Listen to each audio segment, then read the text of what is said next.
ભંડુરીમાં સર્વે કરવા આવનાર કર્મચારીને ગામ લોકોએ તગડી મૂક્યા। માળિયાહાટીના તાલુકાના ભંડુરી ગામમાં છેલ્લા 7 દિવસ થયા વરસાદ પડતા ગામના તમામ ખેડૂતોને મગફળીમાં મોટા પાયે નુકસાની થયેલ છે અને ખેતરો ધોવાઈ ગયા છે। મગફળીનો પાક પણ તદ્દન નિષ્ફળ ગયો છે। સરકાર દ્વારા સર્વે કરવાની કામગીરી આજે સવારે ભંડુરી ગામમાં કરવામાં આવી હતી, પરંતુ સર્વે કરવાવાળા સરકારી કર્મચારી ખેતરોમાં મગફળી નુકસાનીનું કે અન્ય નુકસાનીનું સર્વે કરતા નહોતા। ફક્ત ને ફક્ત ખેતરોમાં પાથરા પડ્યા હોય એનું જ સર્વે થતું હતું, પણ જે લોકોને મગફળીમાં ધોવાણ થઈ ગયું છે એનું સર્વે થતું ન હતું। ફક્ત વાડીમાં પડેલા પાથરા અને ભૂરનું જ સર્વે કરતા હતા, બીજી નુકસાનીનું સર્વે કરતા નહોતા। આવી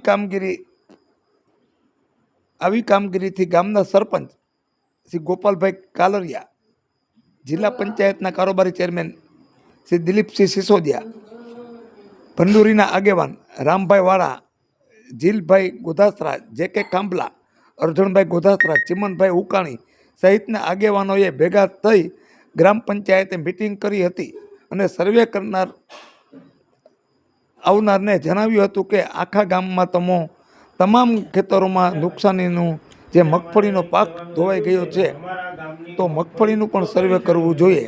ફક્ત પાથરાનું તમે સર્વે કરતા હોય તો અમે ગામ લોકો આ સર્વેનો બહિષ્કાર કરીએ છીએ, એમ સરપંચ શ્રી ગોપાલભાઈ કાલરિયાએ સર્વે કરવા આવનારને ના પાડી દીધી અને સર્વે કરનાર કર્મચારીને તગડી મૂક્યા હતા।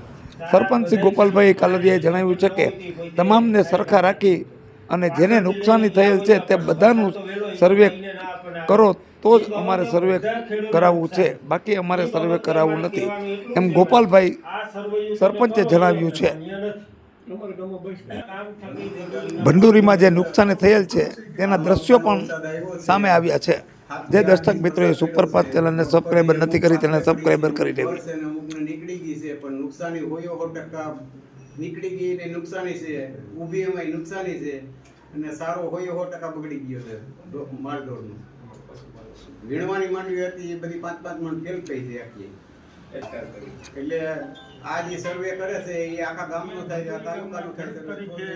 આ સરકારને નમ્ર વિનંતી કરીએ છીએ કે અમારે આ અચાનક માવઠું આવતા અમારા ગામ અને આજુબાજુના ગામમાં જોરદાર વરસાદ 7 થી 8 ઇંચ વરસાદ થયો છે, તો જે પાથરા પડ્યા છે, ભર પડ્યા છે, અમુક ખેડૂતોએ ઓપને રાખ્યા પણ એની મગફળી ઘરે પહોંચી નથી અને ઢગલાની નીચેથી ખેતરોમાં આડે વગડે પાણી વહી જવાથી ઢગલા પણ ફેલ થઈ ગયા છે, એને ઢાંક્યા છે તો પણ અંદરથી માંડવી બધી બફાઈ ગઈ છે અને પશુના ચારા માટેની અમારે એક મોટી મૂંઝવણ છે, એ ચારો પણ ફેલ છે।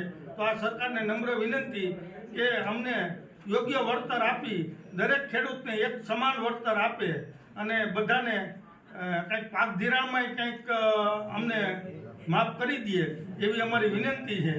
એટલે સરકારને અમારી હાથ જોડી અને નમ્ર વિનંતી છે કે ખેડૂતોને વહારે આ સરકાર આવે અને આ જે ભર અને પાથરા પૂરતો જ સર્વેનું જે સરકાર અમને કહે છે તો અમે એનો બહિષ્કાર કરીએ છીએ।